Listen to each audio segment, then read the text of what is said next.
Sede vacante. Na Piotrowym tronie nie ma papieża, po tym jak Franciszek umarł 21 aprila u 735. Ten papież przejdzie do historii, będzie zapamiętany jak wielki reformator, a może jak ktoś, kto biodkłewuso z konserwatystama. Czy będzie uerandownika miru, czy przestojnika ruścigłe miru. Taci kontrowersje tyś ta postację wzbudziwała dzisiaj. Podrechujemy pontyfikat papieża Franciszka, a spitumeso co dali z katoleckim kościoła. Adam Hybel, witam w specjalnym wydawku Kasiebę i Świat. Kasiebę i Świat trzymy są mocno jak niederdzewny balustradę łed Dobrzyńce. Kosmet, produkcję i montowanie balustradów Bene i Buten, zabezpieczeniów i płechwetów. Zadzwoni 666 618 443. Studio Kasiebę i Świat umeblował duet meble.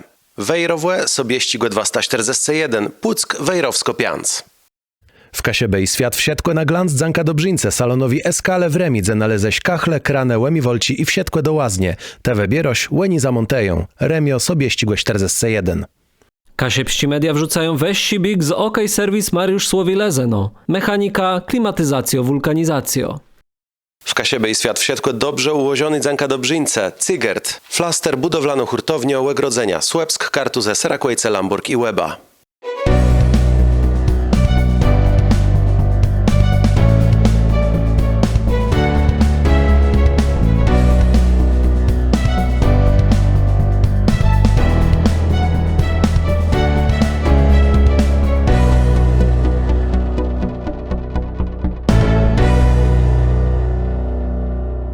Ten pontyfikat był osoblewi choćbyle z tej przecieny, że uszły papież Benedykt XVI żył. When zrezygnował z tej funkcji, dali był papieża emeryta.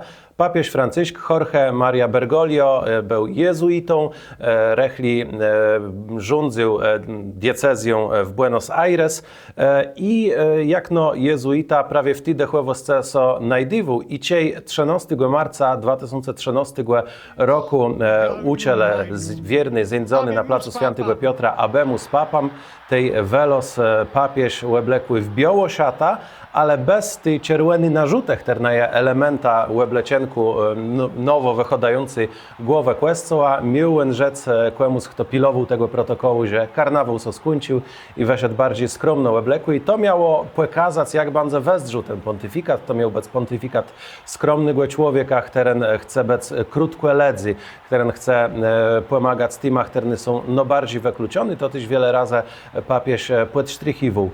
Miele jesteśmy do uczynku z pontyfikata, w którym wiele się zmieniło, ale też było wiele kontrowersji. Między innymi sztryt, który przez cały ten pontyfikat był z środowiskami konserwatywnymi. Tu rzecimy choćbyle o tym, że jego poprzedca Benedykt XVI swoim dokumenta summorum pontificum zezwolił na organizowanie, celebrowanie trydenckich mszów, takich jak były przed Sobora Watykańskim Dredzim, we wszystkich parafiach, tam gdzie jest takołela wiernych i kapłanów, tymczasem papież Franciszek wycofał to i teraz brakujemy do tego zgłodę biskupa. No i też w ostatnich latach, wtedy kiedy wybuchła full-skalowa wojna na Ukrainie, tej pamiętamy wypływie z papieża Franciszka, w których on wskazywał z jednej strony, zagwesniwał swojej modlitwie i prosił o modlitwę za mir, ale z drugiej strony nie wskazywał, kto jest agresora w tej wojnie, a nawet godu tu o tym, że NATO mogło sprowokować Ruską Federację do tej agresji i to w tym baro stracił w łeciach wiele liberalnych ledzy, które widzę w papieżu Franciszku reformatora, kogoś, kto dowona ma insi wezdrzeni na kwestiu, który łumie te tradycje, jakie były lechłe oceniwuny prawie przez liberalne środowiska, ale później też liberalne środowiska zaczęły krytykować głowa kościoła. To teli takiego krótkiego wstępu o tym pontyfikacie, jaki warł 12 lat, do czasu, kiedy umarł, schłeżały ju, co my widzę, ale choćby w Jastrowo niedziela, kiedy papież Franciszek weszedł do wiernych, pobłogosławił ich, ale widzę było po jego skarni, że ten stan zdrowia je lechy, a dzień później po rynku ju łedeszedł. Tymczasem my przechodzimy ju do rozmowy z naszym gościem, a jenim ksiądz Wojciech Cylka z parafii Świętego Antona w Redze. Witamy serdecznie, pochwalony Jezus Chrystus. Wiecie, jako fan. Papież Franciszek to no, głowa kościoła, te jak no ksiądz, nie pamiętasz inny, możemy być na te, bo znajemy co jest sprzed święceniów kapłańskich twoich i te jak no ksiądz nie pamiętasz insiego pontyfikatu tej drodze, to jest często no, historyczne wydarzenie też w tej twojej kapłańskiej drodze. To prawda. Ja nie pamiętam jako ksiądz innego papieża, ale pamiętam jest przed seminarium i papieża Benedykta bardzo dobrze i Jana Pawła II, to byliśmy knopa, ale memka statka w jedno łebzerele doma, Anioł Pańści z Stolicy Apostolści i moja pozycja w jedno balawoleny, pejta, bo nasz papież teraz mówił. Benedykt tam w jedno tyś slechale i jak mam te Franciszka tyś kol nas doma socięła, ale to i później był bardziej w seminarium i o tej 12 nie dało so papieża posłuchać, bo my byli w katedrze na msi. A jeżeli idzie nauczanie papieża Franciszka, co on z twojej perspektywy jak no kapłana no bardziej zmienił w postrzeganiu, w kościoła i w tym w jaki sposób przeżywać swoja wiara? Ja myślę, że jak my sobie przezrymy pontyfikatowi papieża Franciszka, my musimy zdrzeć na niego jako na kontynuatora, a nie tego, kto zmieniły. Bo w kościele so nie zmienię, ale budeje. I jest takie proste zasada w kościele, że żeby mogli so zacząć dobre uczynki, musi sam zacząć wiara. Papież Jan Paweł II przyrechtował grunt pod wiarę. Benedykt ją umocnił i ugruntował też jasny przekaz nauki Kościoła, teologii Kościoła katolickiego, to w co my wierzymy. A papież Franciszek na tym zbudowanym gruncie mógł lepiej nauczyć tego, co my wypływa z wiary, to znaczy miłosierdzia. Tego, żeby być dla drugiego człowieka, żeby potrafić temu drugiemu człowiekowi służyć. Oni we trzech stworzyli w kościele właśnie takie doskonałe formacje, gdzie trzeba właśnie co jakiś czas w kościele przypominać, w co my wierzymy, kim my jesteśmy i co my powinny robić. I to co tak fajnie ułożyło właśnie te trzy pontyfikaty. Tak naprawdę to była jedna kontynuacja i papież Franciszek wiele razy w takich wywiadach dłuższych to wspominał, że on nie przyszedł nic zmienić. On po prostu chce kontynuować to, co są zaczynło. To już podkreślił wielkiego Il Grande Papa Giovanni Paolo II, wielkiego Jana Pawła II wiele razy i też Benedykta z takim wielkim achtnieniem do niego podchodził i gadał jedno, że cesi są, że Benedykt dzieje, bo on ma takiego dobrego doradcę, takiego dziadeka, co je doma i jedno coś dobrego dopławi. To brzmi tak pewna poprawno i ja też wiem, że takie przekazy medialne są, że ci dwaj papieże, papież emeryt, senior i urzędujący papież Franciszek źle w zgłędze często są odwiedzywane i tam ta rozmowa między nimi przebiegała, ale są wskazywał też na konflikt i na to, że oni inaczej wzerele na niejednej sprawy. No choćby tu wspomniano msza trydencko, papież Benedykt XVI wiemy, że z bardzo taką wielką sympatią podchodzą do tych ledzych terny, co dobrze odnajdywają w tej liturgii przedsoborowi. Tymczasem ze strony papieża Franciszka, no to my widzę taci stowani przyk temu i pewna pokazywani, że to jest coś, co już było i nie jest wart do tego wracać. Ja byś kusk inaczej no to co przestrzał, że z naszej polskiej perspektywy mamy ta msio trydencko, tak zwana, czyli nadzwyczajna forma rytu rzymskiego, bardzo dobrze ułożone. My to mamy bardzo dobrze w całej Polsce ułożone podejście właśnie do tradycji Kościoła i tego, że my jesteśmy kontynuatorami też przez Sobór Watykański II tradycje. I stąd papież Franciszek co do polskiego kościoła nie miał teli. Wiadomo, że ten dokument wpłynął na cały kościół, ale on sam widział, że polski kościół to my bardzo dobrze ułożony. Ale kościoły na zachodzie, we Francji, w Belgii, w Holandii, tam i były wielkie nadużycia takiego sposobu, że zaczęli we Francji księża nie wprowadzać ta nadzwyczajna forma jako forma zwyczajna. I ledze przechodale na msio w niedzielę, chceli mieć msio posoborowe, a tam co spotykali z msią trydencką. I papież Franciszek, żeby to uregulować, żeby to i takiego czegoś nie było w parafiach, że ksiądz kiedy co chce, to są odprawie tak czy tak, wprowadził taki ordnung, że biskup ma decydować w danej diecezji, w jakim kościele kiedy idzie. To był przede wszystkim właśnie problem kościoła na Zachodzie, a nie u nas w Polsce. I temu też wiele polskich biskupów, kiedy ten dokument wszedł w życie, go dalej odprawimy tak jak było, bo u nas nigdy tego kłopotu nie było, bo to decyzja należała do biskupa. Papież powierzył ta decyzja każdemu biskupowi w swojej diecezji. To je woźny z perspektywy tej mszy trydenckiej. Nie jedny wierny nawet nie wiedzą, że tak coś je, a dla innych to je baro woźny. A posobno woźno kwestia, prawie z jednej strony tu mamy tako decentralizacja kościoła, jeśli idzie o sprawę, no nie chcę rzec dogmatyczny, no bo dogmaty nie mogą być zanoleźni od tego, co ja ci kapłan, czy ja ci biskup rzecie, ale ju rozeznani rozmaitych kwestii, choćby z jego dokumentu Amoris Laetitia, tam są go dotyczyło o tych nieregulowanych związkach między białką a chłopa, że tam wobec wiksi rozeznani prosto tego, jak wezdrzy sytuację poszczególnych wiernych. Z drugiej strony mamy taką centralizację, jak prawie. Papież na przykład wskazywał, że te biskupowie mają decydować o tym, jaki rytm się może być stosowany w ich diecezję, gdzie w ich archidiecezję i prosto w tych strukturach. To był bardziej papież, jaki decentralizował, czy centralizował kościół? Myślę, że to był papież, który słuchał Ducha Świętego i tego, co on jemu podpowiedział, i wiedział, że w jednym parce kościoła trzeba dać, nie chcę rzec, że na łelo, ale bardziej podjąć decyzję księżom, którzy są krótko tych ludzi, niż wprowadzać jakieś takie twarde zasady, a z drugiej strony są te place w kościele, te myle, gdzie trzeba było ten ordnung wprowadzać, bo to jeden ordnung wiedzie w całym kościele. Zresztą ta encyklika papieża Franciszka, ona była troszkę sztucznie przez niejedne media nakręcona jako coś nowego, że papież coś odkrył, coś zmienił.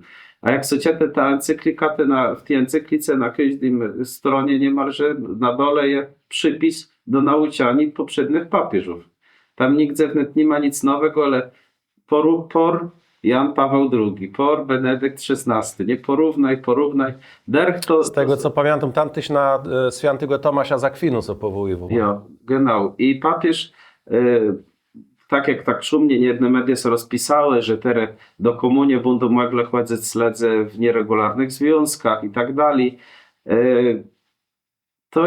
to tak richtig do końca nie było, bo papież podkreślił, że takie prawo w kościele było wiadno, że zdarza się, że ktoś dzieje w nieregularnym związku i teraz ksiądz może tak ludzi poprosić, żeby oni przesygli, że będą ziele w ciastości i ci oni dzieją w ciastości, to oni mogą chodzić do komunii, normalnie się spowiadać. Mają dzieci, to są mogą tam różnie ułożyć, te dzieci z nimi mieszkają, muszą ich jakoś wychowywać, mają mama, tata, żeby tego nie rozbić tyle, żeby oni przez siebie łastyle, ale są wezwani do tego, żeby tej dziec w ciastości.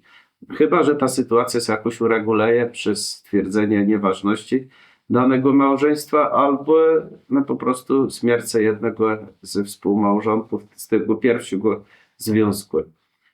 Także właściwie papież Franciszek podkreślił, że takie możliwości jest i to przepomniał nam wszystkim. I tu mamy do uczynku z takimi dwoma obrazami, bo z jednej strony media bardzo często przedstawiają papieża Franciszka jako reformatora tego, który wprowadzał rewolucję, a tu mamy głesca w studiu ka siebie i świat, ksandza Wojcecha Cylkach, teren godo, że on był kontynuatora.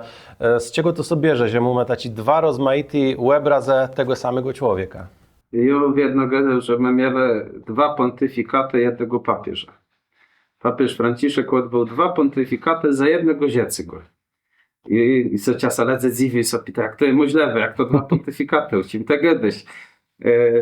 Dwa, bo jeden był prawdziwy, ten teren wynika z dokumentów Kościoła, z tego co papież napisał, co nam ustawił w swojej spadkowiznie, w całych wypowiedziach jego i dradził obraz papieża, teren wykreowały media, teren wiele razy nie był prawdziwy, to były wycynte plus tekści jego wypowiedzi i w tej wypowiedzi zbudowane była cały artykuł, czy cały szterk, jakiegoś dziennika, czy czegoś innego. I nie było to w ogóle wypowiedzią, czy myślą papieża. I my jako księża z tym wiele razy mieszali. Nieraz, niestety trzeba to przyznać, czasami księża ulegali tym medialnym doniesieniom, a nie wracali do dokumentów papieża. I ciele malo tym ledzą w jedno gedu, jak oni przechodali do mnie, że są jeściele na papieża, tacy rozjarkolony, jak on mógł tak żyć, czy napisać. I z jednej, i z drugiej strony, i gedą wiele nazad dodam, kupi so ta encyklika, kupi so ta adhortacja, przecięty ją całą. A ty i te my so pogodymy. Bo w Pismie Świętym my też mamy napisane, że Boga nie ma. Ale jak my weźmiemy ten szterk, że Boga nie ma, natomiast tym ustunimy. A kus krechli jest napisane, mówi, głupi w sercu swoim nie ma Boga. I to zmieni często kontekst tego, o czym Pismo Święte mówi. Nie? Czyli Pismo Święte daje nam do zrozumienia, że człowiek bez rozumu, bo rozum prowadzi do Boga człowieka. Człowiek bez rozumu nie będzie uznawał Boga. My już wrócimy bez wątpienia do tych sprawów, tej spodkłewizny, jaką ustawił papież Franciszek, ale teraz przejdźmy do tym, jako wiele ludzi iscy i zastanowio i no prawie, tak jak tu widzimy, że ten medialny przekaz pewna znieszczęciwo to, co rzekł, to, co napisał papież, tak w tej sytuacji, kiedy papież po wybuchu full-skalowej wojny, po ataku Ruści Federacji na Ukrainę, godał o tym, że NATO gdzieś tam szczeko pod dwiżama i prowokuje, no to ja jem ciekawi, szczerze, jak no katolek, jak tere katolecki ksiądz wytłumaczy te słowa. Proszę bardzo. Myślę, że w kontekście papieża Franciszka my musimy też i achnąć to, że on pochodził z Ameryki Południowej. I dla nich Rosja to nie jest coś takiego jak dla nas. My przez wieki doświadczeni wojną, zresztą oni na historii w szkole możemy sobie obejrzeć ich podręcznicy do historii. Oni są uczy historię swojego kontynentu. Tak jakby ktoś nam rzekł, nie wiem, zaczynał konflikt między Boliwią a Urugwajem. I dla nas, no dobra, wojna między Boliwią a Urugwajem, chcemy sobie modlić ubetk dla jednych i drugich, nie znamy blazi tego kontekstu. Tak jak dla papieża Franciszka nie był bleści ten kontekst historyczny Europy. On nie był papieża centroeuropejskim, ale on był papieża całego świata. Zresztą tak jak Jan Paweł II też i Benedykt, ale on nie był przywiązany do tej historii Europy. Widać, musiał mieć jakiegoś biednego doradcę, co mu tego nie deklarował, bo to był też ktoś z południowej Ameryki, ale jeby zdrzył, no to właśnie na tego naszego papieża z takim achtnieniem tego, że on nie był stąd. I ta wypowiedź może była za mocna, tym, że on do końca nie zrozumiał tego konfliktu, o co tam w ogóle chodzi. On nie rozumiał tego, że Rosja ma w swojej naturze podbijać wpływać, mieć wpływy w tych następnych, postępnych krajach w Polsce. On chyba tego nie rozumiał, takiego myśla i powiedział, jak każdy z nas czasem, jedno słowo za wiele, nie? To co może nam zdarzyć i nawet Jobe w tym widział taki lecki obraz papieża, nie? Że to był też człowiek, nie? Że on je głową Kościoła, on ma prowadzić swoje owczarnie i tak dalej, to jest prawda i to, co papież przekazywał nam w dokumentach, kiedy on się powołuje na naukę Kościoła, ty właśnie mamy w 100% slechać, bo to jest święte, co on goda, ale kiedy to są wypowiedzi, które nie dotyczą moralności, wiary i dyscypliny w Kościele, to my musimy być tak zdystansowani do tych wypowiedzi. Ale teraz tak pewna zakulisowo spytam, jak padły te słowa papieża, który rozmywał tę odpowiedzialność za wojnę na Ukrainie, ciebie jak no ksandzowi, jak no podwładnemu w tej hierarchii, tak bezpośrednio papieża, gdzieś tam może dalek w tej hierarchii, ale równak nie było tak jakoś dziwno, że teraz no, jak to wybronić? No dobrze, to jest co zrobił, tacy dzaki, jest tyle tam wymyślił. Ale później, jak je tak sobie posiedział, przeanalizował to wszystko, czy człowiek ma kuski, że ślewus chce wobec drugiego człowieka, jak chce go zrozumieć, to jedno zrozumie, jak chce. A jak nie chce, to choćby nie wiadomo, co się działo, to nie zrozumieje i nie zechce. Zresztą później teśmy widzieli, jak papież Franciszek tak prosił, żeby wspierać te ofiary na Ukrainie przez Caritas, prosił, żeby sonimy zaić, żeby miał wiele kontaktów, takich spotkań z arcybiskupa Szewczuka, który je na Ukrainie z naszymi biskupami, księżami. I ta sytuacja, on rozeznał kusk bardziej, bo to wszystko było ziewi, to było świeże w tamtym czasie. A jak on się zapoznał z tą sytuacją bardziej, to też i te jego wypowiedzi były o wiele cieplejsze co do Ukrainy, a i zdystansowane bardziej co do Rosji.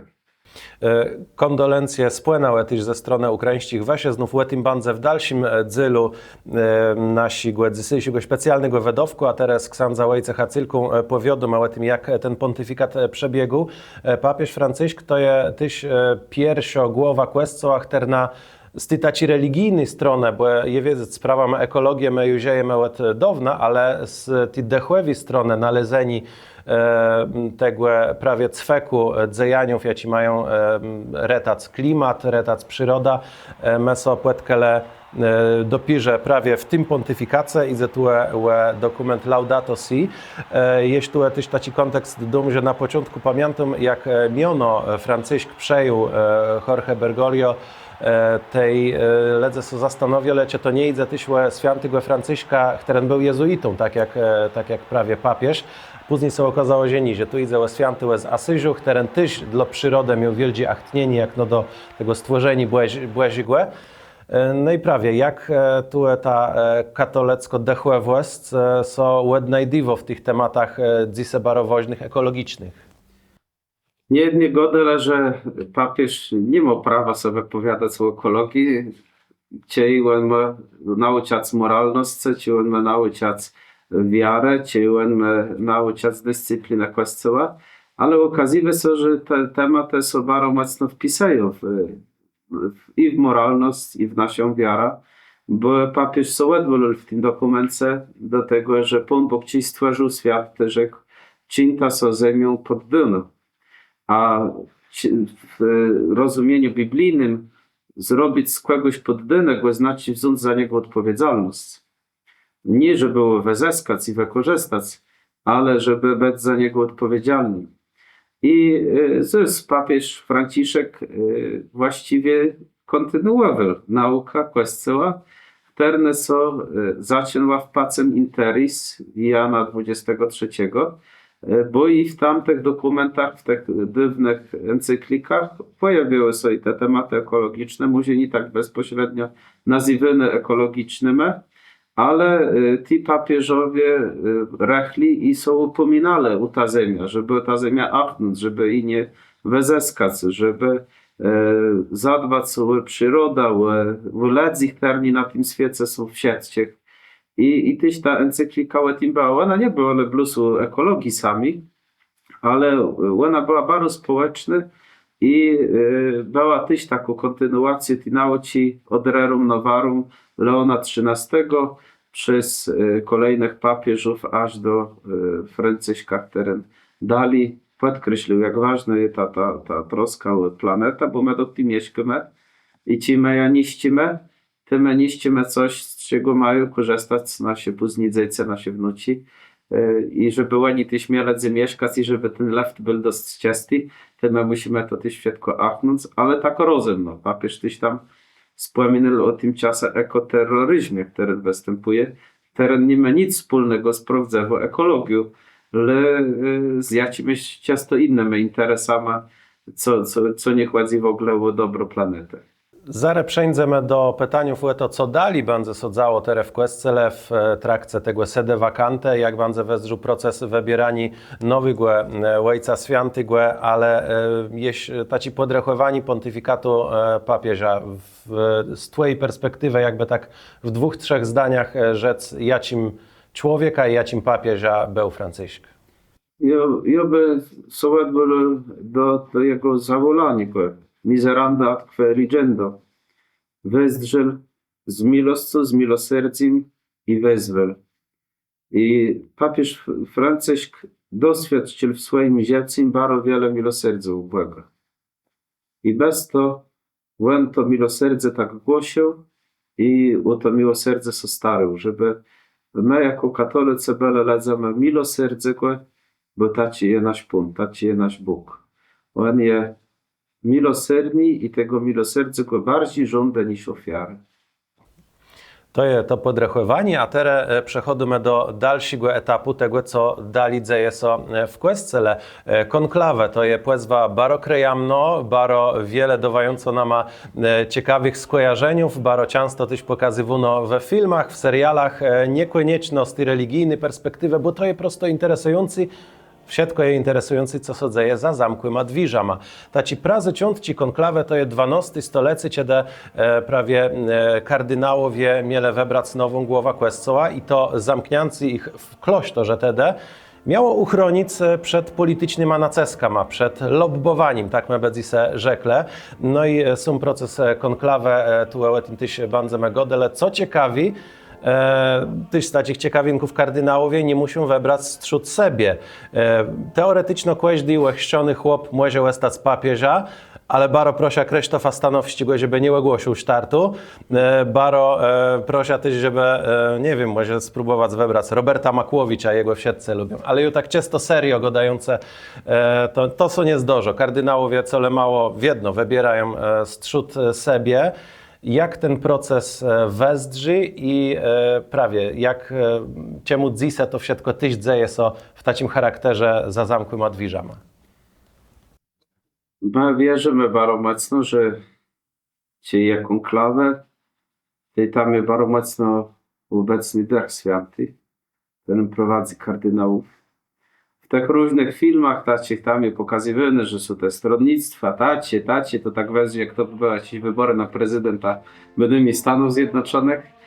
A jak się rozmawia z tymi kardynałami, co są na konklawie, to jest czas, kiedy jest bardzo wiele modlitw, bardzo wiele tyś i cesie. Oni po ceśku to wszystko wybierają. Tam są wiele niegody. Tam trzeba słuchać, co Duch Święty chce rzec.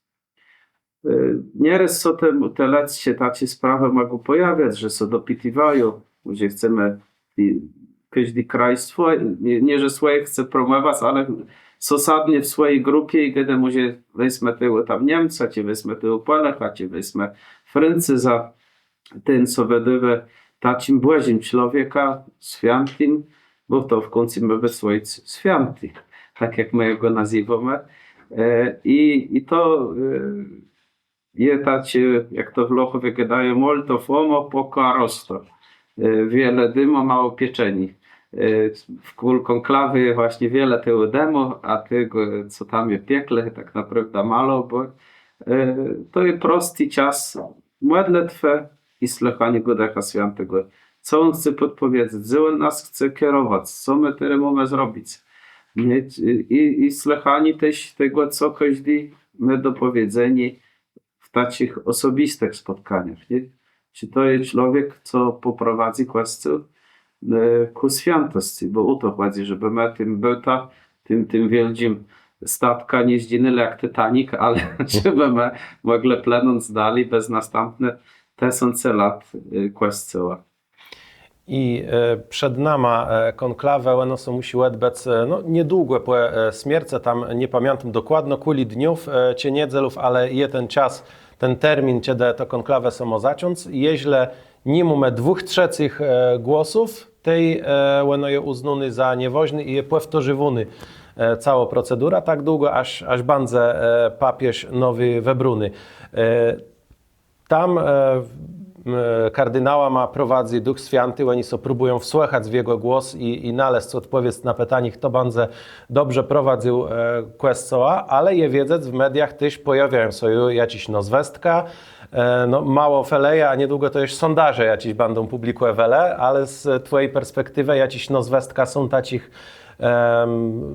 ledzich terny mogliby tu gdzieś być wskazywany jak no, kandydace na papieża.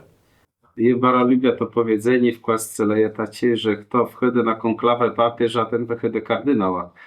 Że był plus jeden wyjątek taki w ostatnich czasach, papież Benedykt.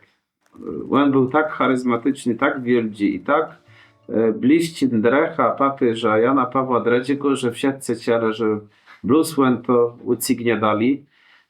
I temu było wiadomo, że on będzie tym no, tak chcieli wszyscy i to co potwierdzono. Musimy mieć czasa, to co zwie sensus fidei, wiara ludu Bożego, takie przeczucie ludu Bożego, kto będzie papieża, może coś takiego wystąpić w Kościele i tego nie zaprzeczą, ale ja właśnie tak spokojno do tego podchodzę i wiem, że są dwie opcje. Papieża mogą być je, albo każdy inny chlop na świecie. Łechściony. Takie. I jeśli tak często po lecku zdrzące, no mamy też taci myśleni w tych kategoriach politycznych, że są konserwatyści, są liberałowie, są stronnictwa i przez tę perspektywę my też mamy tu widzę taci podzieli, że ty kardynałowie będą chcieli wybrać konserwatywny głos, ty będą chcieli kogoś, kto ma insi zapatrywani, czy my w taki polityczny sposób tu możemy cokolwiek rzec.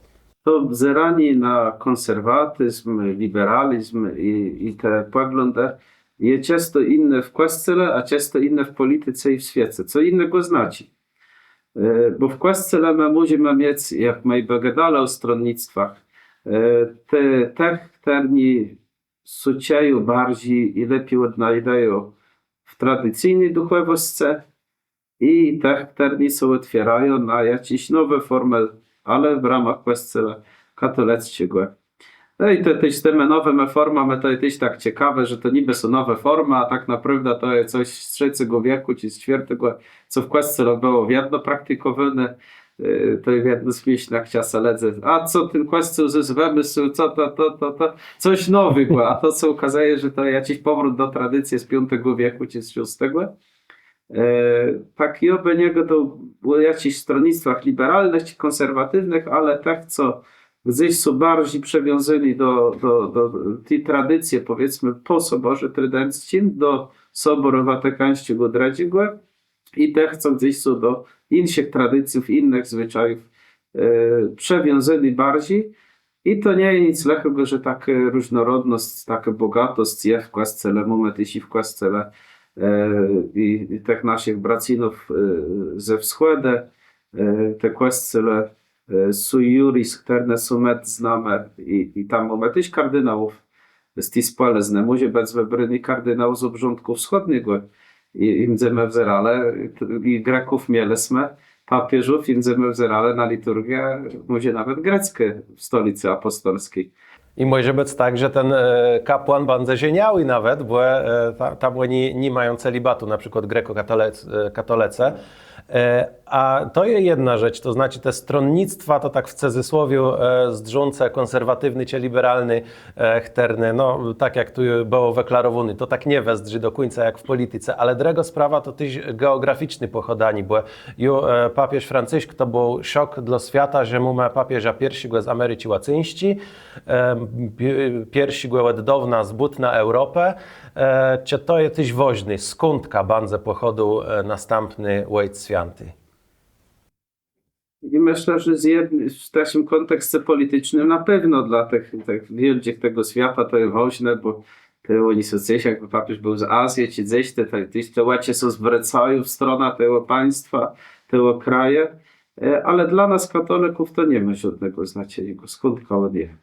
Bo papieżowie byli kiedyś, jak głównie Europa już nie była odkryta, Ameryka, już Azja nie była schrystianizowana, to my też mieli i Niemców, i Greków, i Francuzów, i Włochów, i Hiszpanów, i to było z całej Europy. I tak dzisiaj świat jest ten Kościół katolicki, największy kościół na całym świecie.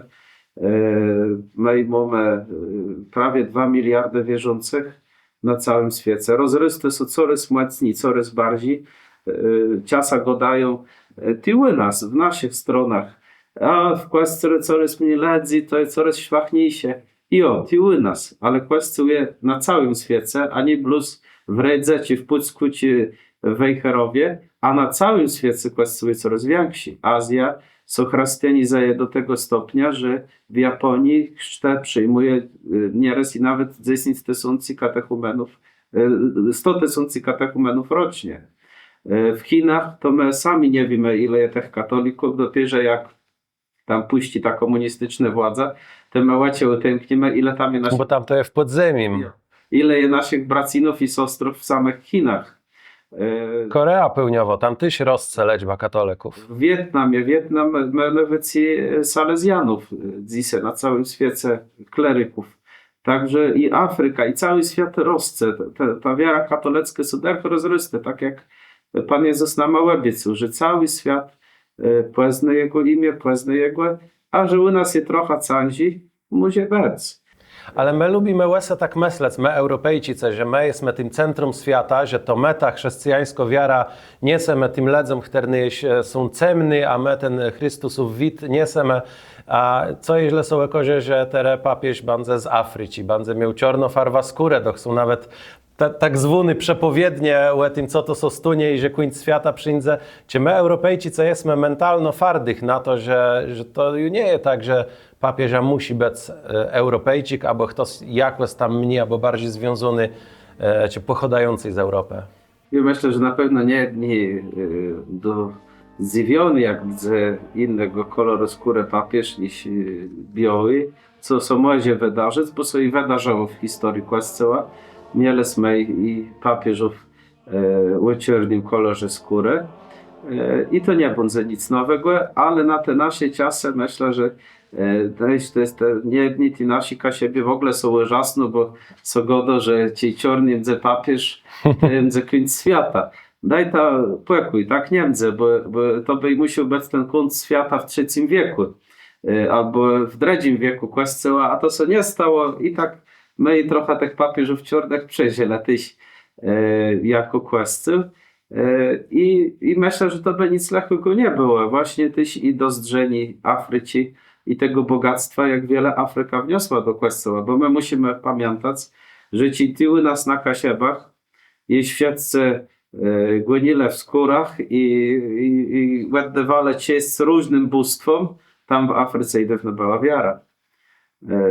Tam i dawno oni wiedzieli, kim jest Pan Jezus, oni wiedzieli, co to jest zmartwychwstanie, oni i byli uświeceni tym widać wiarę.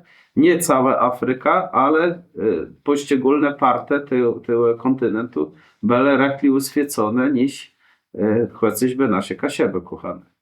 No i tu ja wiem, że to na pewno będziesz podsztrykiwał to, że Kościół są nie zmieniło plus budeje, no to może tak prawie spytam, w jaką stronę Kościół by są miał teraz budować? Jakie są rzeczy, które będą takimi wezwaniami dla następnego na Piotrowym tronie? Myślę, że dla naszego nowego papieża te wyzwania będą takie same jak papież Franciszek. Właśnie rosnąca liczba katolików w świecie. Różne tysi kryzysy i kłopoty Kościoła, bo my jesteśmy w spole z ludzi, nie aniołów. Jakbyśmy byli w spole z aniołów, to my by na ziemi nie siedzieli w niebie. A że jesteśmy w spole z ludzi, to i problemy ludzkie się pojawiają.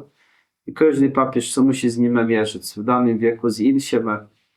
Jedni papieżowie musieli wstrzymać rewolucję, inni musieli wstrzymać niełele. Jeśli inni papieżowie musieli poradzić sobie z wojnami światowymi, a to, co przyniesie czas, to, co Pan Bóg przerechtaje temu nowemu papieżowi, to będziemy musieli wypić.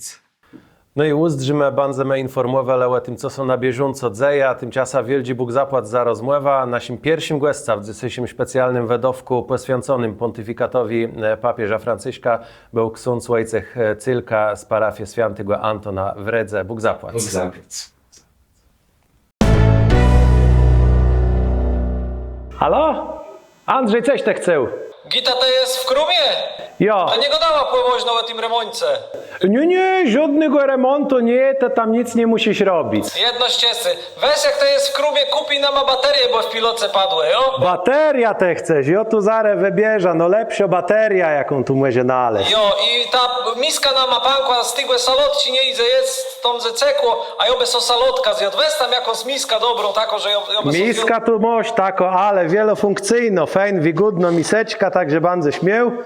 Może nie do jedzenia, ale na inny etap, ale bardzo śmiał. Jo, także płezdrówci z Remi z Eskale. Dobrzyńca, salon Eskale, Remio.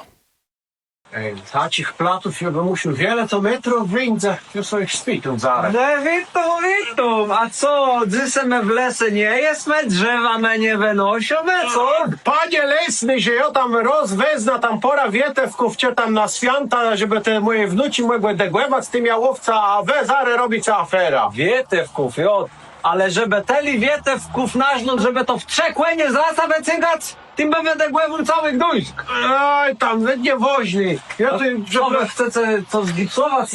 ja teraz muszę taką inwestycję zrobić, bo mnie są plany zmieniły biznesowe. Plany biznesowe, a ja ci wymielę przódę plany biznesowe. No przódę ja sam mógł w tym siurku drzewo trzymać i nim handlować z tym, co ja ja tam miał, a teraz jest ten biznes sepnął, bo mnie tam schaltowali. No i teraz ja chcę to na mikroapartamenty przerobić i sceny są zrobić, tracie załowy, eleganckie. Ale tu w Kolcyger to oni mają też płotę, nie? Jo. Ja muszę płot założyć, bo ja wczoraj kupił węgiel, 2 tony. Dzisiaj rano wyszedł i widzę plus 1 tona stała. Kto mnie to ukradł w nocy? A propos tego węgla, ja tu muszę kara nową kupić tyś, bo ta co ja wiózł ten węgiel, to ona tam w tę dziurę wpadła, to kłęło, co tam płęło mało, bo wa tam ta droga do swojego budynku nadleśnictwa, to wam ta tako bele jako, tako dziurawa, że to zawsze złego. A oni tu jest plaster mają, to ja co ta droga uprawia. Dobrzyńca Cygert. Płotę panelowy i betonowy, flaster do chłodników, materiale budowlane i gipsplatę. Cygert. Serakłewsko wigłyda. Moje. Witam. Ja mu tam ta Szkoda Amfibia, ta lila petlewo. I taka sprawa, bo ja była u jednego mechanika i on tam zazdrzył, bo pod maską trzeszczała, że tam je zderzać hadronów do wymiany, że to 2T są, co on chce skasować, a te on jest kłęła, ale bezdrzył, że tam są niby do weaponów left dostał, to że tam cały układ kierowniczy do wymiany, a te jest u innego mechanika była, bo mnie wsteczny nie chłodzi. No i on go że to tak musi być, że ja są nauczyć prosto jechać bluz do przódku i on się na tym nie zna ja. Białeśko, spokojno. My co na tym znajemy. Dobrzyńca, OK Serwis Lezeno, Mariusz Słowi.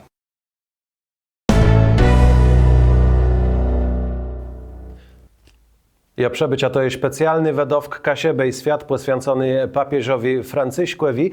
Tere przezdrzymy się temu, jak zareagowali wódcowie świata na to wiadło o śmierce papieża Franciszka i jak to wezdrało. Tu zacznijmy od tatciezny Ojca Świętego.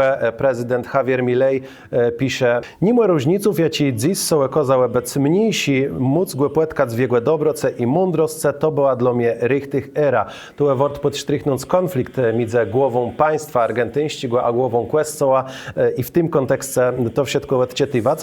Donald Tusk pisał o nim jak o dobrym, ciepłym i wrażliwym człowieku, choć rechli też były wpisy krytyczny tykający się papieża. No i Wołodymyr Zełański, prezydent Ukrainy, tu pisze o tym, że rozmiał dawać nadzieję, łagodzę cierpieni przez modlitwę, modlał się mir dla Ukrainy i Ukraińców. Wort je to podsztrichnąć podstrychnąć to przede wszystkim przez te kontrowersje, jakie wypowiadał Ojciec Święty na temat agresji Rusków, a tak poprawdze felenków wskazani Rusków jak na agresorów w wojnie na Ukrainie. To reakcje ze świata, no a w komentarzach na Kasiebę i Świat pod nekrologa zamieścionym na naszym Facebooku możemy przeczytać wypowiedź Artura Jabłońścigłe, tam podpisanego jak no Eryk Pomorści, Putin stracił politycznego drecha. I w tym prawie będziemy godele z naszym posobnym głosca, to jest Mateusz Szmet, socjolog z Kasiebsko-Pomorści, Wyższej Szkoły we Wejrowie. Witamy serdecznie. Witam bardzo milecznie. I od tego wątku ja bym chciał zacząć. Putin stracił politycznego drecha. Papież Franciszek w ostatnich latach swojego pontyfikatu znany z tego, że nie był w stanie klarowno wskazać agresora w wojnie na Ukrainie i ta jego perspektywa często krzywdząco wydawa sobie dla ofiarów tej wojny, Ukraińców. Czy my papieża zapamiętamy jak nas na prawie z tych kontrowersjów? Ja myślę, że tu musimy dwa wątki poruszać. Po pierwsze to, że papież i Argentyńczyka jest pełniowy Ameryki, jako często insi rzadko spoleżnowi je tam na wiele sprawów. Papież mógł do końca nie rozumieć tej geopolityki europejskiej. I na gwestam je full doradców, cały Watykan to jedna wielka administracja, jako je wkół papieża. Ale musimy o tym pamiętać, że nie do końca może rozumieć ta rola Rosji, ta rola zachodnich krajów tu w Europie. Dość pamiętać i wreszcie powiedzieć, tak jak nie do końca papież Jan Paweł II rozumiał ta latynoska kultura, jako tam je napełni. Wiemy, że on się potykał w 80 latach z Augustyna Pinocheta, jaki też nie jest taką czarno-białą postacją w historii i też w pełniowej Ameryce to nie było tak dobrze postrzegane przez tamtejszy Kościół, a tamtejszą społeczność. Temu też nie możemy tak czarno-biało oceniać tego, co papież rzekł wojnie na Ukrainie. Druga sprawa, to był pierwszy papież od wiele lat, jaki nawiązał dyplomatyczne stosunki z cerkwią moskiewską, jeszcze przed tą pełnoskalową trzydniową operacją wojnową, specjalną operacją wojnową, czyli przed 23 rokiem. I on chciał tego zbliżenia Kościoła na Ostce, a na Zachodze, żeby zbliżyć się w tej relacji do Chrystusa, tak, te bardziej teologiczno na to zdrzył niż polityczno. To jest druga sprawa. A trzecio te wszystkie wątki o jakich te godu polityczne, no musimy pamiętać, że na to wszystko nakłada się polityka, nakłada się dyplomacja i tutaj ci ledzy, jacy rządzą swoimi krajami, no muszą się dyplomatyczno zachować i napisać w ciepłych słowach o Franciszku, nawet jeżeli mogli prywatno i jego polityka oceniać dość negatywno. No tu choćby prawie Wołodymyr Zełański teren w takim krótkim podrachowaniu wskazywał na te pozytywne rzeczy, na to jego dążenie do miru, a gdzieś tam odłożył na bok te kwestie. To jest dość taki znaczący. No i jeśli my godujemy o tym innym rozmieniem geopolityki przez to, że on pochodzi z często innego kraju, z innej sytuacji, to je warto też wskazać na to, że południowa Ameryka bardzo często jak tego złego imperialista widzi zjednoczone Stany. Oni nie mają tego kontekstu naszego, że nawet setków lat jest derch w cieniu Moskwę i tego imperium, które chce zagarinać nasze ziemię, ale tam to prawie Ameryka rozszerzyła swoje geschäfty. Myślę, że to jest też wart podsztrychnieni kontekst i w tym kontekście też warto jest rzec na jego jakiś taci zbliżeni z Chinami, bo tam niejedny gadają nawet, że to jest bardzo krzywdzący dla chińskich katolików, które są w podziemim, a tymczasem administracja chińska ma taką swoją państwową wersję katolicyzmu, chrześcijaństwa ze swoim klera, takim bardziej w formie urzędników państwowych. Prawie to jak tu oceniwać tego papieża? On musiał iść na kompromisy? Jo, tu by też jakiś specjalista od geopolityki mógł sobie powiedzieć, bo z jednej strony mamy te kraje Zachodu, a z drugiej strony kraje BRICS, jacy się rozwijają, jacy chcą być w kontrze do tego, co proponują nam Stany Zjednoczone ze swoją całą zapadną kulturą. Jeśli wrócę do tego wątku papieża Franciszka, to co może być największym tokla, jeśli idzie o jego ocenę tej wojny na Ukrainie, to jest to, czego nama jako mieszkańcom Polski najbardziej feleje, bo to my, obywatele polscy, jesteśmy dali największą pomoc, tak? I ledzą jak uciekali przed wojną, i jeśli idzie o sprzęt wojnowy i tak dalej, i tak dalej. I nama zafelało tego, żeby wprost papież rzeknął, kto jest agresora w tej wojnie. Tego wprost nie było, że to Rosja zaatakowała niepodległe państwo ukraińscy. I to jest taki największy zarzut, jaki my możemy jako spoiler napostawić papieżowi Franciszkowi, jeśli chodzi o politykę.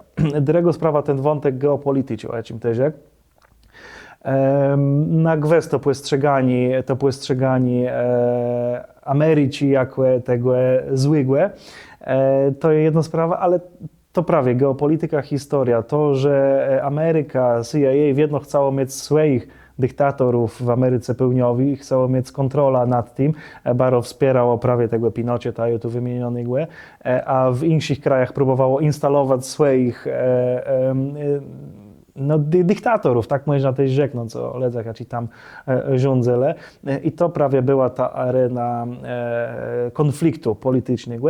I w tym wszystkim był człowiek. A papież Franciszek, czy jeszcze rechli jako kardynał Bergoglio, stawiał człowieka na pierwszym placu, jego potrzebę, a nie te sprawy geopolityczne. I tu taką kontrą może być Jan Paweł II, który znał, wedle ledzy takich proruścim płestrzadku rozmieniem, to był, jaś może rzec, amerykańskim agenta, czy człowieka CIA, którego cela było prosto poszerzenie amerykańskiej zony wpływów bardziej na ust, bo tu przepisywo są uwieldzie udział w obaleniem komunizmu w Polsce i w tych krajach wschodniego bloku. Pewna to jest z jakiejś strony smutne, że my wzorujemy na głowa Kościoła, który by miał być tym kierownika dechłewym, ale równak godome derch w kontekście politycznym. To są dołe derwać? I ono jest takie powiedzenie, że Kośla je blesza swojemu cału i my będziemy zawsze wzerali inaczej na Jana Pawła II. Ja ci był Polaка, ja ci tu sobie chował, ja ci przyjeździł na Zaspad do Gdyni, ja ci gadów, to był pierwszy tak myślę, że jedyny papież, ja ci wprost rzekł do Kaszebów swoje słowa. Temu też ma specjalny plac na ich sercach, we wspominkach tutaj w kościele naszym lokalnym, ale nie możemy tego odzyliwać. To też był człowiek, ja ci pamiętał drugą wojnę światową, ja ci pamiętał zaczątek komuny, te czasy stalinowści, to co prawie tego do Chinach dzieje ten, nazwijmy to państwowy katolicyzm, to dochodzało też w Polsce. Mieliśmy całą rzeszę księży patriotów tak zwanych, czyli ledzy zwerbowanych bez pieka, ja ci ślę do seminarów i mieli rozsadzać ten kościół Wedbena.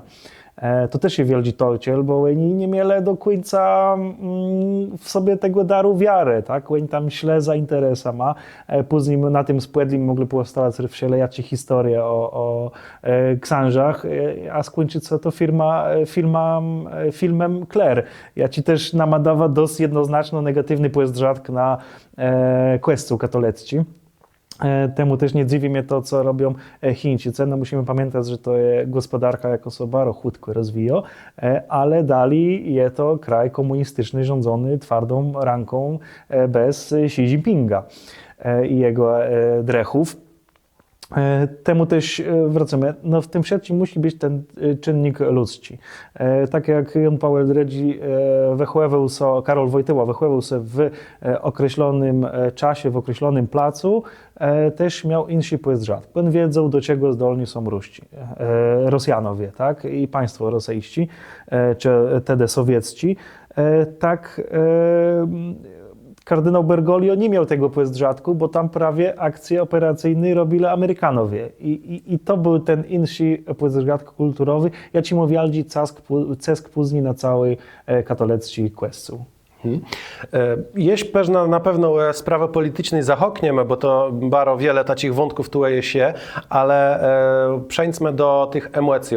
Pamiętamy, my jesteśmy z tego rocznika, co to pamiętam, już wiele młodych ludzi nie wie, jakie emocje towarzyły śmierce Jana Pawła II. Kiedy nas na Kasiebach, choćby w sanktuarium Świętowskim była pustonoc przed pogrzeba Jana Pawła II. I To było baro wieldi przeziecy spłeleznowi. To było coś, co udzieliwało soledzom tyś niezanoleźne od przenoleźnosce do Quescoła. Belele, za co nie bele katolekama, ale dla nich to było wieldi przeziecy. Ciej łedeszet papież Płeloch. Jak to wezdrzy z emocjama dzise? Papież Franciszek nawet w swoim kraju miał wiele procemników i cie me w dzisiejszych czasach w ten sam sposób przeżywu me śmierć głowę Quescoła. Pamiętam 2005 rok.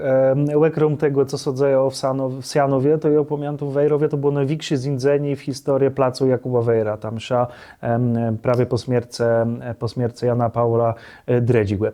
Te emocje są wzięły z tego, że była to postać nie blues katolicko, ale ta głowus poleznowa, jako miała wielki cesk na obalenie komuny. Do wiele ledzy z tej liberalno-lewicowi starne, powiedz rzadko polityczni, też uważało baro papieża jako jeden z tych elementów ogólnoświatowych, jaci dali zaczątek temu tampniancu w żelaznej kurtynie. Temu ta emocja też była większa, tak? Później tutaj można by spytać teologów albo specjalistów od sami konstrukcję Quescoła jako konstrukcję spłeleznowi, czy tego papieża nie było pewna za wiele w takiej teologii codniowej, do młodze znajderwku papież, że ci młodzi ledzy mieli w pewnym momencie tego dość i zaczęli robić te memy. Zaczęli się śmiać z tego. Te słynne 2, 1, 3, 7 przeszło do kanonu ze tutaj internetu i tak dalej. I co szło za tym? Benedykt XVI to już też nie był, on był na tyle krótki, że nie był w stanie odcesnąć wielkiego cesku na rzeszę, na masę. Na teologów, wszyscy się zgodzą, że to był jeden z najwybitniejszych teologów naszych czasów. Ale teologia a popkultura to są dwie różne rzeczy. Nie było czego stać jak pokolenie B16, tak? Ja też pamiętam taci memy, że B16 to jest, nie wiem, nowy samolot bombowy, mówię, że to jest tak opłezwa mniej więcej. Później jak się pojawił Franciszek, F1, no to też było to nawiązanie do motorsportu i tak dalej, że mówię, że tu co z tego widzę, ale też mam wrażenie, że Franciszek nie miał takiego cesku na ta popkultura. On się starał. My też nie do końca jesteśmy byli w stanie na początku go zaklasyfikować. Czy on jest bardziej konserwatywny, czy on jest bardziej liberalny, jak to podchodzić, jaka jest ta jego historia w tej Argentynie, bo znowu się wrócę do tego, my w Europie nie do końca rozumiemy, co się w tej Argentynie dziejało. Jak te hunty wojskowi dziejały, kto tam z kim sobie odkływał, po jakiej stronie były przedstawiciele Quescoła, a co z całą teologią wyzwolenia jako apartnym rucha, tak, benem Quescoła. Także to są te spoleznowe emocje. Jak to się przełoży na przyjęta, nie wiem, myślę, że jest większy rozmyci tego bandze. Jeżeli idzie o Franciszka, były te wpisy na Facebooku, na Instagramie, w spoleznowych mediach, ale tego się nie dzieje na ulicach. W kwestii litera to są czas Wielkinoce, było wspomniance tego, były modlitwy, ale to się działo bene Quescoła, tak? Wiemy, że władze Argentyny ogłosiły żałobę narodową. Polskie władze chcą to ogłosić. Uzdrzymy co to będzie, ale to już też nie wywołuje aż takich emocji. Powiem więcej, na przykład w Lamborgu, gdzie burmister chciał zorganizować śmigus adęgusa, takiego dla całego gardu tam na wystrzydnym placu Uelnote. No, ledwo z tego powodu to wydarzenie, nie mnie to sądziwać, ale ja czytał komentarze na Facebooku. I tam z góry na dół welą so J% Quescołowi. Tak, że dzieci by chciały iść na ta rozegrację, że chcieliby się bawić, chcieliby winc, że co to jest za sprawa. Ja myślę, że tutaj moje prywatne zdanie jest takie, że to jest uszanowanie tych ludzi, jacy są katolikami, tak? No to dla nich to jest najważniejszy w ich kwestiele. Z dziną temu też ten szacunek należy, a tych katolików wedle spisenku jest dość na ich spłeleznie. Jedost steli i jeźle izełe papieża Franciszka, tak jak te rzek, tu może Niemcy takiego przełożeni na ta popkultura i pozytywnego i negatywnego pewno, bo nie wszystko, co są papież, Janie Paulu dredzim godo, moja dziś może ewangelizacyjny cwek i tak dalej, ale cię nie łestunie po nim, na przykład myśleni bardziej w kategoriach ekologicznych, bo te kategorie do taci dogmaty ci katolecki wprowadził. My ekologią ziele, ale nie łączyli tego z wiarą, a on był wiera pierwszym papieżach, teren płekuzł to, co zresztą jego patron, święty Franciszek, że to stworzeni błędzie tyś zasługiwał na nasze achtniancy. Ja, można rzec, że to był pierwszy zielony papież. Ja ci wprowadzę do tej nomenklatury religijnej kwestie ekologii, zmian klimatu, ja ci są nieodwracalni, no to wiemy. My się musimy spierać do tego, co jest przyczyną tych zmian, czy to jest od człowieka, czy to jest normalne zachowanie ziemi, bo są te cykle wszelajaci, cypleniów, zombianiów, ale fakt jest taki, że te zmiany są. I on jako pierwszy zauważył. Też ja bym czytał bardzo ciekawą rzecz, dlaczego to jest tak ważne dla papieża. Dze kwestie jest teren najmocniejszy w Afryce, w Ameryce, w Azji. A to prawie te regiony będą najbardziej objęte tymi zmianami klimatycznymi. To są też biedne tereny. No, on musi o swoich ludzi zadbać. Temu też wyrtie, że te kwestie podnosił. Myślę, że tak, że to może być ta jego spuścizna jako Westunie. No zobaczymy też, jakie będą komentarze później, bo z papieża ma je dość często tak, że my zaczynamy ich czytać już po ich śmierci. My traktujemy urzędującego papieża pewnie jako gwiazda show biznesu, jako przejeździwo. My się cieszymy, my wiwatujemy, brawo bijemy, a nie do końca słuchamy tego, co oni chcą nam rzeknąć, nie czytamy ich. To się dopiero później okazuje. Temu też ja nie lubię takiego gadania, bo ja to w internecie wyczytał, że to był przełomowy pontyfikat. No ja nie wiem, w czym on był przełomowy, to uzrzymy. To historia tak poprawdze nam powie, w czym on był przełomowy i czy był przełomowy.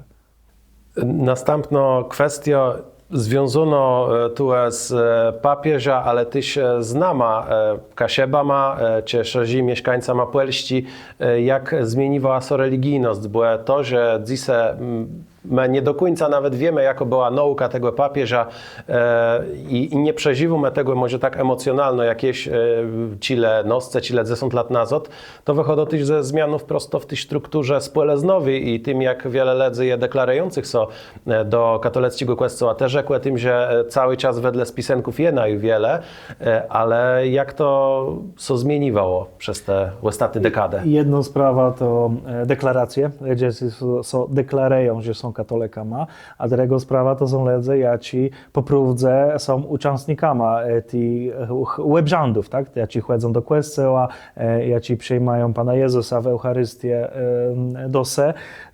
To są dwie apartne rzeczy. Jak wiemy, kościół robi co roku takie badirowania, wiele ludzi chodzi do kościoła. Wedle spisenku, no myślę, że tutaj Adam sprawdzisz i wrzucisz taką informację, jak wielki to jest procent, bo ja nie chcę też teraz wymyślać z głowy, no ale wiele wicy ledzy deklarowało się w uszłych czasach jak tery. To jest też widzę z naszym pokoleniem. Wtedy chcą widzieć, że tak wiele ledzy do kościoła ju młodych nie idzie. Specyficzne są też obszary wiejści, a gardowi. W miejsce to jest wiedza, że ten kościół gdzieś tam je, ale on nie jest najważniejszy. To jest taki budynek, taki stoi, to może być symbol topograficzny prawie miasta, że możemy tam za kościoła w lewo skręcać. Dzenawse to odgrywa dużo większą rolę, tym bardziej, jeżeli to taką wieś o większym odsetku autochtonicznej ludności. Ja ci tam żyję w tej wsi z pokolenia na pokolenie. Ja tutaj, nie idzie wse zabudowany przez deweloperów. Przy całym mojej lubotności dla tych małych wsów, ale nie idzie mnie tutaj o Banino czy o Bojano, gdzie są sprowadza full ledzy z Trzegardu ze swoimi pozdrzadkami, ale bardziej o te taci typiczny wsedze jest mieszka ludność autochtoniczna. Tam ta religijność ma wiele większy cesk na codniowej rzeczy. Wracając do papieża Franciszka, mamy te polityczne kwestie też odnosimy je do sprawów Kościoła, sprawów dogmatów i sprawów jakiejś praktyki. Papież Franciszk to jest liberał, bardziej lewicejący, a papież Benedykt XVI to konserwatysta, który kłechał tradycja. Godum tu w jakimś uproszczeniem, co pisze internet na ta tema. Czy te kwestie z politycznego języka prawie, prawica, lewica, konserwatyscy, liberałowie, są tu odnosią też i my w ten sposób wzorujemy, tak jak polaryzacja, która dotyka nas, jak nas zna w życiu politycznym, ona też pojawia się w dyskusji o katolickim kościele, czy w katolickim kościele też to jest nasz, bo to jest liberał, a to nie jest nasz, bo to jest konserwatysta, albo na odwrót? Tacy przymiotnici są. One się pojawiają, ale bardziej w publicystyce. Na Queensów nie wszyscy są katolikami i ten dogmat katolicki jest jeden. Ale do konserwatyscy piszą nawet, że odeszedł papież heretyk i że teraz trzeba są wedlec jego desza, bo on grzesił godające to, co godu. Prawie to, co ty mówisz. Oni piszą. Czyli to jest publicystyka ich, tak? Tam nie ma nic żadnego dogmatu. My możemy naleźć śledzy, jacy będą gadali, że wszyscy łecy Soboru Watykańscy są heretykami i antypapieżami, bo taci głosy ja też czytał w internecie.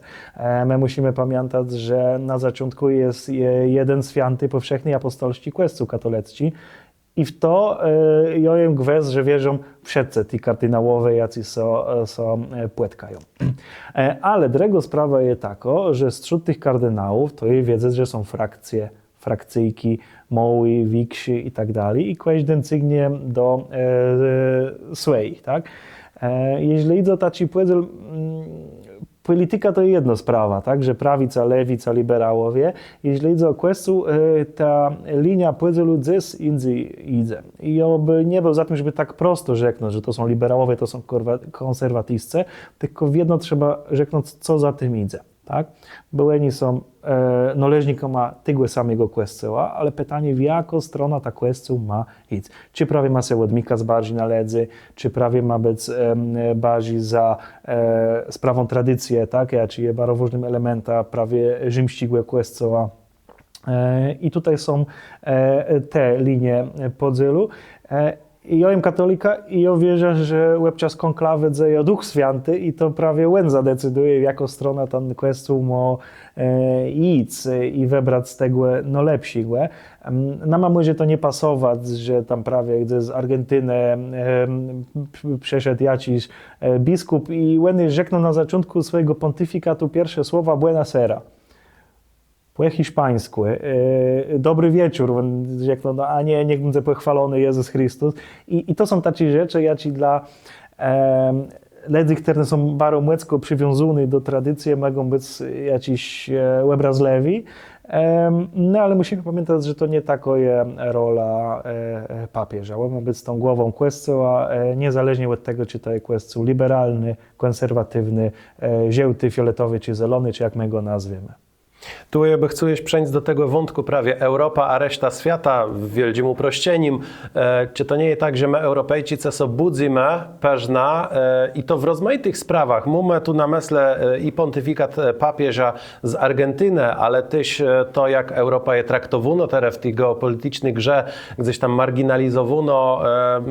Jakby my sobie wychłewali na takim myśleniem, że nama, jak no Polsce się udało gdzieś tam dogłębić pewna ten zopot, przejść na ta strona świata i Europa to jest strzutk dechłewi młece, bo my mamy papieża, bo my strzut naszych wybieramy tych, którzy prowadzą cały Kościół na świecie. Ameryka ma tam młec militarną, która nas broni, bo my jesteśmy jakąś jednotą i jest cały świat, który może od nas uciec. A tu się okazywa, że dzisiaj wicy katolików to jest Afryka, to jest coraz bardziej też Azja, to jest Ameryka Łacińska i że my Europejczycy tak po prawdzie widzimy, że my nie do końca musimy uciec innych, jaci mają być katolikami, ale oni przechodają i uczą nas. I czy to nie jest tak, że my Europejczycy pewna sobie boimy tych zmianów i pewna godu my nie, my tu rządzimy doch. Znowu dwie sprawy. Jeżeli idzie o polityka, to dzisiaj stawimy na bok, ale jeżeli idzie o kwestię, ja myślę, że zare bardzo jakoś remisyjność w remisjonarstwie, tak poprawdza, w Europie, że misjonarzowie z Afryki, z Azji będą przyjeżdżać do Polski. To sygnie zadrzeć na statystyki w seminariach duchownych, gdzie tej są po jednym kandydacie na rok, albo często nie ma ni żadnych kandydatów na rok, nama zafeleje księży tutaj, tak? I ja ci banzeratenk sygniancy tych księży z księży czy rechli kleryków z Afryki, z Azji, z tych dla nas często nieznanych terenów. Ja ci będą nas uczyli tego, co jest rechli, że to jest kwestia powszechna, a nie blus europejści, a nie polści, a nie niemiecki, czy jakikolwiek insi. I to różni ten pontyfikat od uszłego, gdzie Benedykt XVI, no z Niemca ma wiele do uczynku niekoniecznie pozytywnych rzeczy było, ale równak to był w jakimś znaczeniem nasz papież. Ja. No tam też był wielki na to, że ładnie Bawarczyka, a nie Niemca. I tak myśmy sobie deklarowali, że Bawarczycy to nie są to tacy... katolecki to są region. katoleccy, to nie są ti Niemcy, ja ci nas tutaj napadali, bo to nie są presowi. Jo, i teraz na końcu ja bym chciał, żeby pewna te so tu wypowiedzą, no prawie jak no socjolog, ten katolicyzm ciągnie je prywatny bardziej, prywatną sprawą gdzieś każdego człowieka, bo nie jedni nawoływają do tego, że każdy swoja wiara ma trzymać z losem, czy to równak jest nowe zjawiście, które budzi emocje, które jakoś wpływa na nasze zachowania w społeczeństwie? Jak najbardziej. Jak najbardziej, bo po pierwsze to ma wielki zysk na wybór polityczny. Politycy z jednej partii, drugiej, trzeciej są do tego odniesiają, albo lubią kwestię i gadają o tym, że się nie wstydzą tego, albo są często bardzo mocno procem. I to też było widać na debatach prezydenckich, że te wątki się pojawiły. Także to ma wielki zysk. Druga sprawa, co się niedawno pojawiło w internecie, czyli nagrania z zakończenia Ramadanu, gdzie muzułmanowie weszli na szaseję. I to było coś nie do pomyślenia, żeby w Polsce oni też na szasejach są modlili. I to myślę, że da taki dość mocny rezonans ku temu, że to, że katolicy wychydają łebczas Boży cała na szaseję, to może, tak powiem, pewna szporta, że szanuj ekstremistę swego, bo zawsze możesz mieć gorszego, takiego powiedzeni. I ludzie zaczną na to wzyrać prawie w ten sposób, że no my mamy, nawet jak to nie jest katolika, to ta katolicka religia, to pokazywanie butem tego katolicyzmu, to jest coś naszego, z czego my możemy być buśni i pokazywać to jako coś, co nas apartni od krajów nawet zachodu, gdzie tych muzułmanów jest wiele wicy na szosejach. Tu dodajmy, że to zakończenie Ramadanu i we Gdańsku ta wielka celebracja, na to co złożyły taci czynnicy, że było piękny wiodro, był weekend i temu wicy muzułmanów, którzy tu lata lateczny są prosto prześle, są pomedlec do swojej świątnicy. Ale tak też bardzo łebczas Boży cała. To my mamy ten plus, że to jest jedno w czerwcu, czyli płegada je dobro. I dzień ustawowo-welny. Jo, a dzisiaj by to był dzień w tydzieniu i by padał deszcz, no to myślę, że też byłoby wiele mniej ledzy. Tak jest. Ale teraz, jeśli na sam koniec, ja wiem też, że to Duch Święty, że wierzysz w to, że Duch Święty prowadzi kardynałów i w trakcie konklawy, to on dowo i ma to natchnienie, kogo oni mają wybrać, ale płebawmy so Perzynka, tu w tacigłe specjalista, od PR-u, celnego, ja ci kandydaturę na papieża tebe przejmną, który wedle ciebie w perspektywie noblesich lat będą korzystny dla kwestii. A Maryja, Józef, to mnie duter. No myślę, że cały kwestię wybrakło jakiejś agencji marketingowej, by ima PR zmieniła.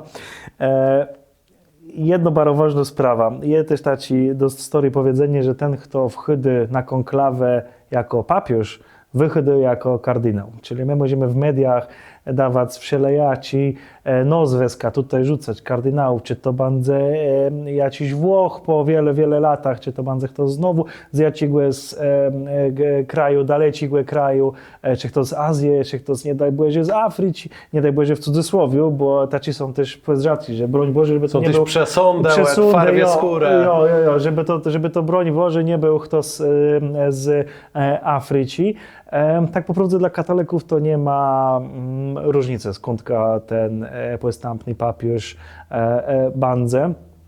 Temu też ja nie chciałby tutaj rzucać ni żadnych nazwisków, jak to będzie. Możemy sprowadzać ta dyskusja o konklawę znowu do takiej czysto politycznej rozrywki i rzeknąc, że większy dziel kardynałów, jacy będą brali udział w konklawę, są kardynałami z nadaniego papieża Franciszka, czyli można sobie domyślać, że będą gdzieś sygnale ta linia Franciszka w postępnym welowaniach na postępnego papieża.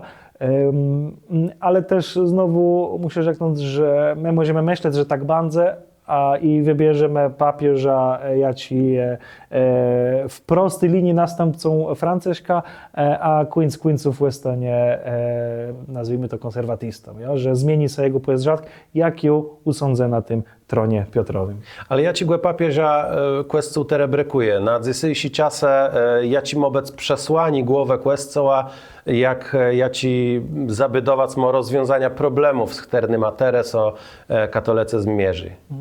To rzeka bardziej jak wierna, nie jak socjolog. Takiego papieża, jak ci oby chcą, to ktoś, kto jest dość mocny,